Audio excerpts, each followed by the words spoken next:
here with Jae Gruenke, who I'm delighted to talk with you. I haven't had a chance to talk with you in a while. We used to both be in New York together, so I would be able to harvest more of her good body nerd mind more then. But in any case, you are still a very busy woman. So Jae is the founder of Balanced Runner and Balanced Runner UK. And in that business, that's mostly what we're going to be talking about today. In that business, you are helping runners to work on their alignment, their form, right? So that they can address their and resolve their chronic pain issues and also improve their performance. And then you're also the founder of Intelligent Exercise, which is in-home movement and exercise for seniors in New York City area, and founder of Edinburgh Feldenkrais as well. That's right. Yes. So you're a busy woman doing a lot of things. And today we're going to talk mostly about running. And you have a really unique approach. So I'm excited to get a chance to talk with you. There's, there are a lot of people who are runners, and there's a lot of talk. There's a big resurgence right now in running, I think, courtesy of Born to Run and the whole barefoot movement. People are talking about it in brand new ways. And you have a particularly unique approach. And I loved the way you talked about it on your website, which is balancedrunner.com, for those who are watching. The hardware versus software approach. So can you explain that a little bit, that analogy that you make there? Right. Well, so when people come to us because they're hurt, what we do is help you learn how to move differently, not by taking an approach like a fitness professional would, or a physical therapist, or massage therapist, someone else who does manual therapy, or let alone a surgeon. Right. All those people are trying to do something to your body to make your body work differently, as if it were a piece of equipment, kind of. So I would call that change, that practitioner or that professional is trying to change your hardware somehow for you, so that it'll work better. And of course that would also include such things as getting new shoes or getting rid of your shoes, or making changes down there. But what we do is work with what you know about how to coordinate yourself in movement. Okay. So so it's the software that you're running. To use the computer metaphor, it's what you know about how to coordinate your whole self together, through how you feel. It's the things that you do spontaneously, your movement habits, which you bring into running, which may be completely incompatible with running, or maybe were developed in response to pain or injury, and creating what medical professionals call a pattern of compensations. Pain that always ends you up in worse trouble than when you started. Yes. Right. So we help you untangle all of that and learn how to move in a way that works for running, that makes running feel easy and natural and comfortable, and the way you always knew it ought to, because we really did evolve to do this movement. It's a basic human gait. We crawl, we walk, we run. We're evolved to do it just fine. Yeah. And oftentimes it's just the movement habits that we bring to it that complicate that for us. So that's what we work with. So would you describe it as, not to oversimplify, but as more of a nervous system approach? Like trying to rewire? Okay. Yeah, that's right. Well, rewire would be a metaphor. Relearn would be just plain accurate description. Yeah. Okay, great. And, we talked a little bit before we started recording about this big move towards barefoot or minimal shoes, and just that people are coming back to running, that there was, and you still hear it, I'm sure you hear it plenty in your practice, I hear it plenty in my practice, where people are still coming in saying, well, gosh, I love to run, I ran forever, but my doctor told me I can't run, it's bad for me. Right. Or they just decided, running's bad, so I can't, even though I love it, I can't do it. I'm not a runner, by the way. I just for everyone watching, I'm a run, win, chase kind of girl. So I don't mean to put myself up there as a running person. Actually, I've fallen more in love with it over the years as I've gotten more efficient in my body. It can feel like a joy instead of, just grinding into your compensatory patterns. But I just wanted to bring up that there is this boom right now, and I'm sure you're seeing it a lot, where people are coming away from this model of running is bad. I have to stop running. My doctor said no more running. And so when you see that, when you see people trying to embrace a more, that running is what, like you just said, a natural movement that we're evolved to do, we can do it, we can love it. What are some of the things you like to talk with people about to prepare them to be able to run, say in minimal footwear, or to be able to run barefoot, and generally just to run pain-free? Right, right. Well, um, healthy natural running form, which has become a buzzword here in the UK where I am at the moment. Mm-hmm. I think maybe a little bit less so in the US, but I like the word because it's the running form that is evolutionary for us, Yeah. that works barefoot. It comes from what our bodies do barefoot, Mm-hmm. unless we get in the way. But you can carry it into shoes, into practically any kind of No footwear you stilettos. want. So I mean, no one has to run barefoot who doesn't want to run barefoot. And our Right. approach to footwear is you choose. Each client chooses what they want Yeah. to run in, and we help. Right. And the only exception to that is we find that it's just not necessary for people to run in orthotics. Not Yeah. that we take them away, but that when we create a learning process that allows them to be able to have healthy natural running form, Mm-hmm. the orthotics just become unnecessary and they Yeah. start feeling like they're in the way. And then they can be taken out without negative consequences. And that freaks physical therapists out a little bit sometimes Yeah. when they hear me say that, because they're like, oh yeah, but some people really, their feet, they really have to have them. Yeah. And it may be that there are like 1 in 1,000 people like really have a real like anatomical abnormality that means Right. that they need a little bit of help there. Yeah. But I haven't met that person yet. Yeah. And I think I just want to like put a point on what you said. An anatomical abnormality Right. is what makes you suitable for orthotics. I have a dear friend actually, who could not resolve her plantar fasciitis. Plantar fasciitis is one of those things in my practice that I'm like, I kind of feel a little bit like I have my magic wand in my back pocket. It just goes Yeah. away. Like it's something that what I do, what Rolfing does, is just plain good at. And we couldn't get it to resolve, and she does. She has a bony abnormality. She broke her tibia when she was a kid. They overset it in a weird way, so she actually couldn't get a certain, movement in her foot and her talus specifically. The orthotic, which was exceptionally subtle and crafted by a really smart DO, Mm-hmm. did the trick Mm-hmm. for her. But Good. I just, it's, to me, that is like the weirdest, craziest story, because it is so rare that somebody actually needs them. And so before we go back into running, which obviously we'll go back into, I would love to hear you talk a little bit about orthotics. Wow. Well, right. I mean, well, for me, it all happens through the lens of running, right? Because that's Right. where I encounter orthotics primarily. Yeah. And your arch is one of your major springs. It absorbs impact and then returns it to you elastically, and um, that's where a portion of your energy for each stride comes from. Mm-hmm. So you hear different figures, different places, not just the arch, but the whole spring system through the body, the Mm-hmm. connective tissue Yeah. The yummy inner as well. trampoline. Our Right, heads. exactly. Fascia Freedom Yeah, Fighters, I here we love the go. inner trampoline. Um, is responsible for storing perhaps as much as 50% of the energy from each stride Mm-hmm. and using it to generate the next stride. Mm-hmm. So that's a lot less work for your muscles. So if you run in a way that you can't use those springs, if there's especially a stiff support underneath your arch, Mm-hmm. that prevents your arch from doing a normal natural pronation. Yeah. Running shoes they even only say they correct overpronation. Every runner needs to pronate a little bit. It's impact absorption, it's the Yeah. spring system. So if you got an orthotic in the way, you are going to have to, all that free energy that you could have had from your feet, Mm-hmm. you have to generate with your muscles, and it is way less fun, Yeah. at least.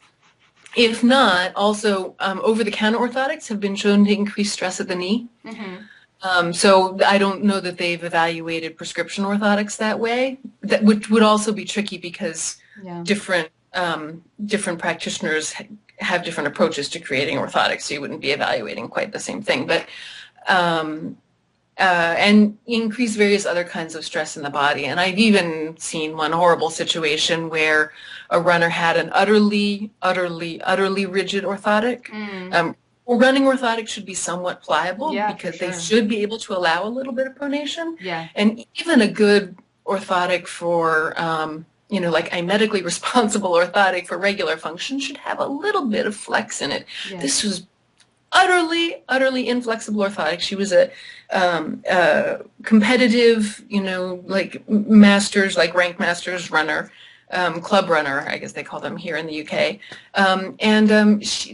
She had one problem, and somebody created these rigid orthotics for her, and she immediately got a bad inflammation of the tissue around her bone immediately above her arch. Yeah, yeah. And everyone acted like this injury was such a mystery. Yeah, yeah. Just took the orthotic out and she felt much better. Right, you get the springy It's just back. irresponsible. So orthotics can be as bad as horrible.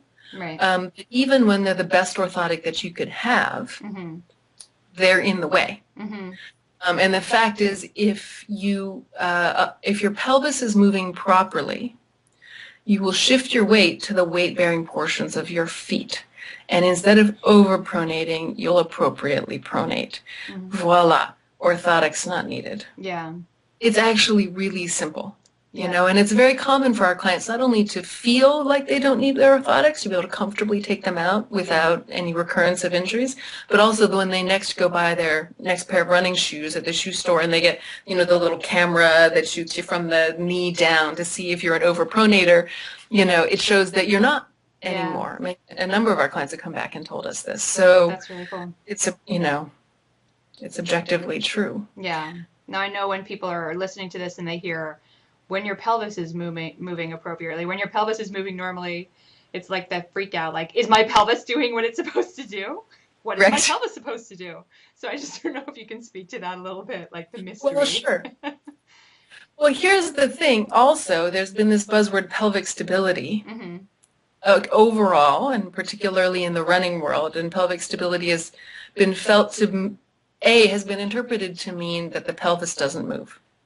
Okay. It's been interpreted to mean pelvic immobility, right? Yeah, right. And the pelvis moving around is unhealthy. It shouldn't. You just run with your legs. People who just spend more time in Latin America. I can't keep from rolling my eyes. Yeah, I know. Spend some time in Latin America. You can move your pelvis. It's okay. Everybody does it there. Right. Well, here's the problem with not moving your pelvis when you run, is that we have two legs, and neither one is in the middle.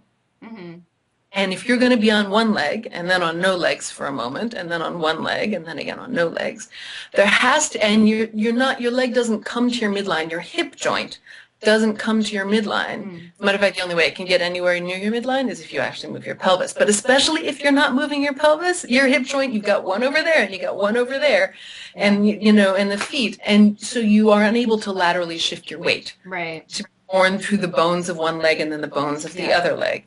And so, if you really truly succeeded in not moving your pelvis, you would actually be unable to run. Everybody who runs moves it a little bit. Yeah. I can't even imagine what that would look like. Right. But if you don't move it enough, it's almost impossible not to overstride. And so then, and you end up, and it's impossible to shift your weight laterally enough. And so you end up with one or two versions of runner's knee. Either patellofemoral pain because you're overstriding a bit, and so your weight is behind your foot slightly in mid-stance, so your quads are firing to support you to keep you from sitting down on the ground. And guess what tightens up? Your patellar tendon. Yeah. And you get really sore and tender there. Yeah. Or you get knee pain from the tibial band syndrome because when you don't shift your weight laterally well enough to be over the bones of one leg and over the bones of the other leg, then you have to fire your gluteus medius excessively. Yeah. And you get tension all through the IT band. Yeah. And this can be kind of seen externally also by your leg. If you don't go to your leg tries to come to your weight. If you don't take your weight to your leg tries to come underneath your weight, which means that your knee comes inward. And you appear to be, guess what? Overpronating. So then somebody tries to put an orthotic underneath, put your knee in the right place.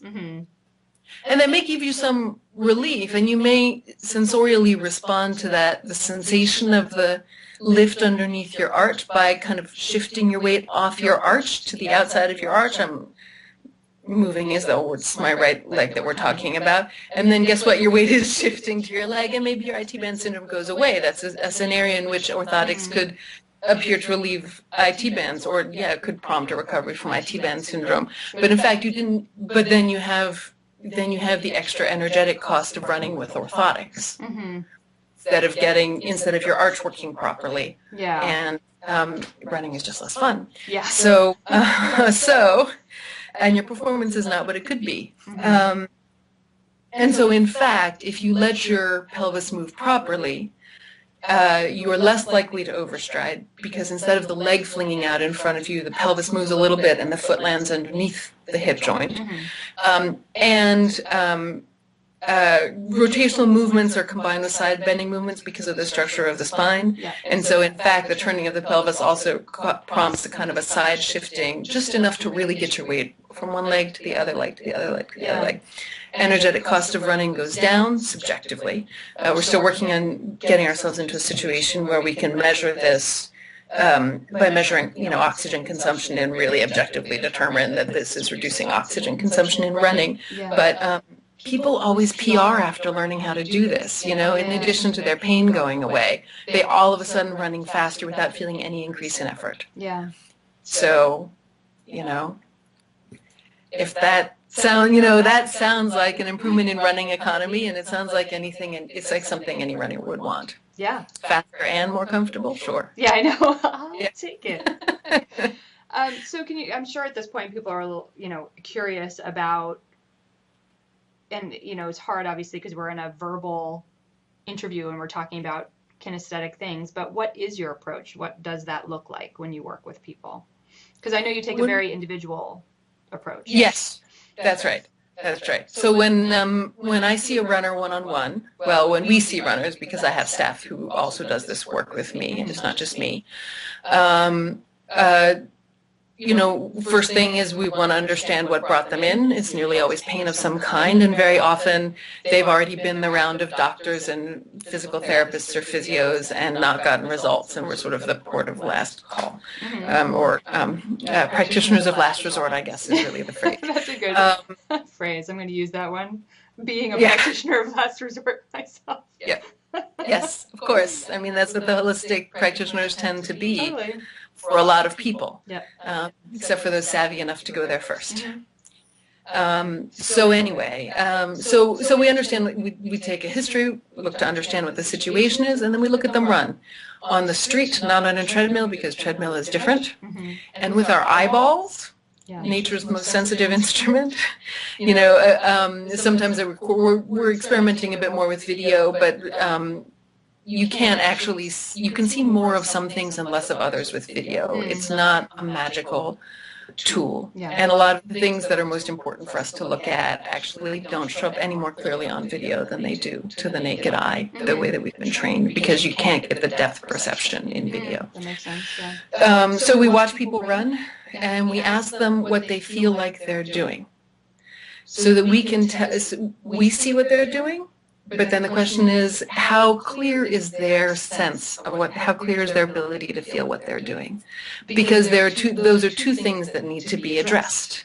Yeah. Move better, but also have a more accurate understanding of how you're moving, so that you have more control. And then actually, ultimately, there's a third thing, which is have a good sort of conscious understanding of how running works, so that you are armed against subsequent bad advice. Because I feel like that's, because most of our clients are still going to go on and read Runner's World and so forth, and need to be able to know how to tune out. And the best defense against bad advice is the ability to feel what you're doing and to trust your own sense that of what you find to be most comfortable and easiest is what's right for you, regardless of what anyone else says. Yeah. That your own subjective sense of comfort and ease is the ultimate is the ultimate judge and not external authority. Yeah. However, you can always improve the accuracy of your ability to feel yourself. And so that sometimes you need help with. Yeah, for sure. Yeah. So I'm lacing around in a kind of a complicated way what the original, more simple question you asked, which is, so what does this look like? How do we do this? Right. Going back to that. So we look at people run, we talk to them to see what they feel like they're doing, and we decide what is the first and most available and easy step that's going to make the biggest difference to this person. So it is utterly individual. The concept of how running works in the human body is like we have a generic concept which applies to nearly everybody. Unless you don't have two legs, you only have one or whatever. Well, then that's another case. But for most runners, we have an understanding, and as we work with people over time, everybody comes to run that basic way. Yeah. But everybody's path there is different, depending on their starting point, their ability to feel themselves, what their learning process is like, because different people learn differently at different speeds through different senses. So you can't work the same way with everybody. And then different personal histories and so forth. So, I would say, usually people come to us for 5 to 10 lessons to kind of feel like they've gotten over the hump of the changes that they need to make. But oftentimes then they come back intermittently, if they step in a pothole or start feeling a little off or something, or want to qualify for Boston next year, and so they want to tune up even more because they know we can help them get faster. I mean, there's always more that we can do, and we provide ongoing support just intermittently. But usually the initial period of getting over the hump is 5 to 10 sessions. Yeah. So then let me come back again to what should we do in those sessions. Once we've identified how they run and what they think they're doing, then we go into our office. And we usually have them lie down on a Feldenkrais table, which is kind of like a massage table, just in their running clothes. And either give them verbal instructions for a sequence of movements that resemble running and that highlight the connections between things in your body that make running work without you having the danger of landing wrong and hurting yourself or falling over, which might happen if we tried to do this exploration while you're actually running. So the idea is lying down is safe. You can go slowly. You can rest whenever you want. The danger of hurting yourself is zero, basically. Yeah. And so we may give verbal instructions for that, or we may use our hands to move the client's body to help them, again, be able to feel these relationships, these connections between parts of their body, so they can coordinate themselves better. And then we finish the session by going back to running. Helping direct their attention to things which might feel different than they did beforehand. And usually the first thing people say is, I feel so smooth, this feels so easy that, my knee hurts less. Actually, lately people have been saying a lot, I just feel like all my joints have been oiled. That's a good one. Nice, I feel smooth. Yeah. I don't feel like I'm bouncing up and down so much. You're making me crave a Feldenkrais session. Well, I haven't had one in ages. I've been, the lucky recipient of work from you, and just like, that feeling where you're getting better. Your body's just getting more intelligent. You're getting everything kind of firing and figuring out the connections between things. It's very delicious for sure. Yeah. And before we wrap up, I just wanted to go back to one other running thing because we had dipped into it and then went off somewhere else a little bit. You've covered some of this, but with this trend right now towards minimal footwear and barefoot, I know you said that you guys aren't like, well, you guys gotta go barefoot or go home. You let people choose their own footwear. But with more and more people choosing to go the minimal route, people who've read Born to Run or whatever, do you have any advice for people? Cautionary tales, pro tales, anything at all there? Yes. I think the great thing about this whole movement is that it's highlighted the importance of running form, and that no matter what happens on what you have on your feet, we learn to run. We originally learned to run. We can learn to run better, and that can be something that is safer than continuing to run the way we used to, rather than more dangerous. But I think the key things for people who want to transition to minimalist footwear or barefoot running are, as everybody says, go slowly, go slowly, go slowly. Some of the stress that was taken by the cushioning in your shoes now needs to be taken by your bones. And stress is healthy for all of our body. It makes us rebuild stronger. That's what happens to your muscles in training. It happens to your bones too. But you have to have that stress only be applied at a rate from which you can recover. Yeah. You know, so your bones need to, you can't stress your bones so much that they can't rebuild overnight while you sleep. And bear that in mind. And if you want to be running fully barefoot, skin adapts in a matter of weeks. Your other tissues adapt in a matter of months, and bones adapt over a matter of years just because of the rate of cell turnover. So go slower than you think you need to. The running form-wise, the main thing people try to do when they start running in minimalist footwear, and even sometimes just in regular running shoes, but they want to improve their form, is they try to switch from a heel strike to a forefoot strike. And this nearly always results in two things. One, a kind of a prancing action, which has nothing to do with running and is very stressful to your metatarsals. And the other is, you tend to heel strike because your leg flew out in front of you and the heel hits the ground. And so a lot of people who try to change their foot strike don't change the fact that the leg is flying out in front of them and overstride on the forefoot instead of the heel. So instead of knee pain and plantar fasciitis, they develop Achilles tendinopathy because it is hell on your Achilles tendon to overstride with a forefoot strike. And so you have to change what your whole body does. And not same with barefoot running as with traditionally shod running. Not all of the running form advice out there, is consistent, and not all of it is right. You have, and there are people who say you need to run upright, you need to lift your chest, and you need to do this kind of prancing action. And I think that's the worst of the running form advice for barefoot running. And people are likely to be unhappy with their transition if they do it that way. And basic elements of healthy running form, you have to lean forward from the feet, not from the hips. You don't want your butt to be behind your feet. You need to lean forward from the ankles. Your eyes need to be on the horizon, so your head needs to be oriented up, so you have to do this sort of forward sliding movement of your head, almost like you're giving somebody a kiss. Elbows need to be bent at a tighter, sharper angle than 90 degrees. Arms work on a diagonal pathway, not front and back.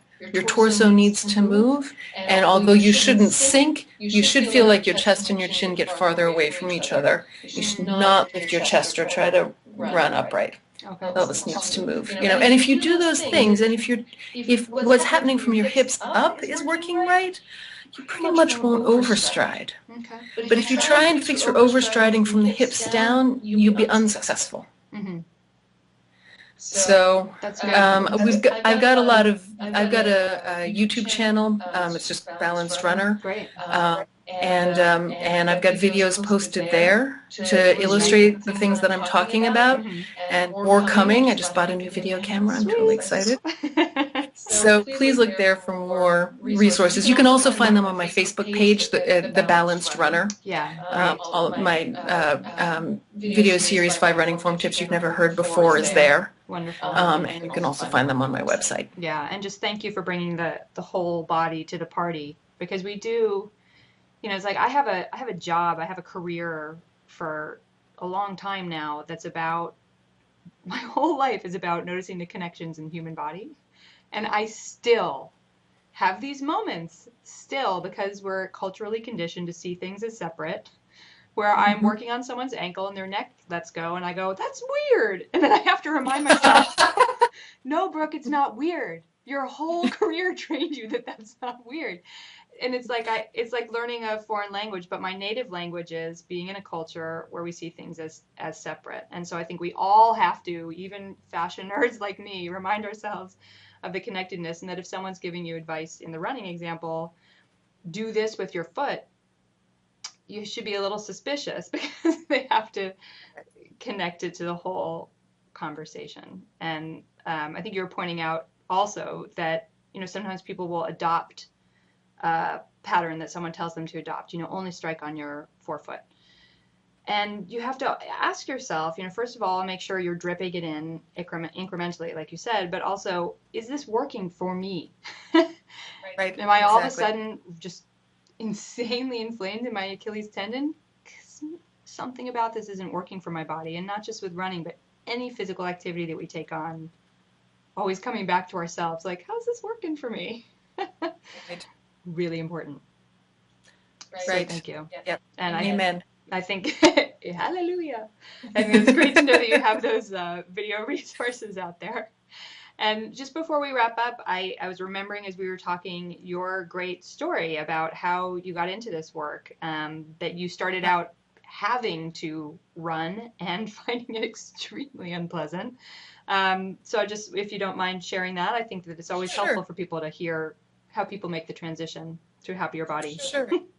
Yeah, I was a professional dancer. I was a modern dancer, and I started working with a choreographer who was doing pieces in large outdoor spaces that involved a ton of running. And, mostly dance is not aerobic exercise, it's anaerobic. You come out on stage, you do something really intense for a few minutes, and then you go into the wings and catch your breath. Mm-hmm. But this was like on stage, running flat out and doing crazy stuff in between Mm-hmm. for 30 minutes. And I was so, I would be performing and I'd just be trying to get through it without dying, forget making like artistic choices about my performance Right. in the so I thought, I need aerobic conditioning for the first time in my career. What am I going to do? Well, I guess I'll run. That's the obvious choice. We're running here. And so I started trying to run and it just felt horrible. And that really pissed me off because as a dancer, I could do all sorts of amazing things, exotic and unusual things for a human being. Yeah. But this basic human movement I couldn't do. It made me really mad. Now, I've since learned that there are very good reasons why dancers hate to run, because what you do with your spine is as a dancer, is completely incompatible with running. But no one could tell me that then.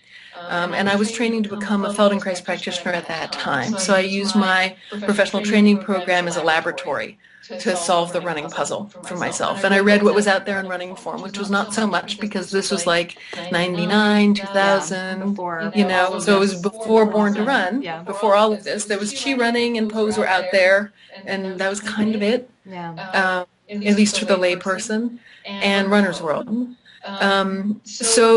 But I was able to figure it out, and I was able to get to a place using Feldenkrais lessons where running felt great, where I felt as comfortable as anybody out there. And I could see that the gap between what I was doing and other people who also looked comfortable had closed.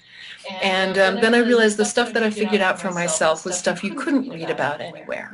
And no one was talking about it except occasionally to say the opposite of what was true, like you should hold your pelvis still. Yeah. And so I figured that there was a great need for this, and I find running to be the most beautiful thing. It's so human. And so I graduated from my training program. I was done dancing, so I retired. And now I'm a runner, and I work with runners, and I love it. Thank you for telling the story. I always love to hear people's hallelujah moment stories. Right? I mean, it doesn't happen in a moment, but the unfolding process of being able to live better in your body. So thank you very much. Thank you very much, Brooke. Yeah. It's always a pleasure to talk. Yeah, to you too. And so for just as a recap for everyone who's going to want to find your juicy, yummy resources, you're at balancedrarunner.com.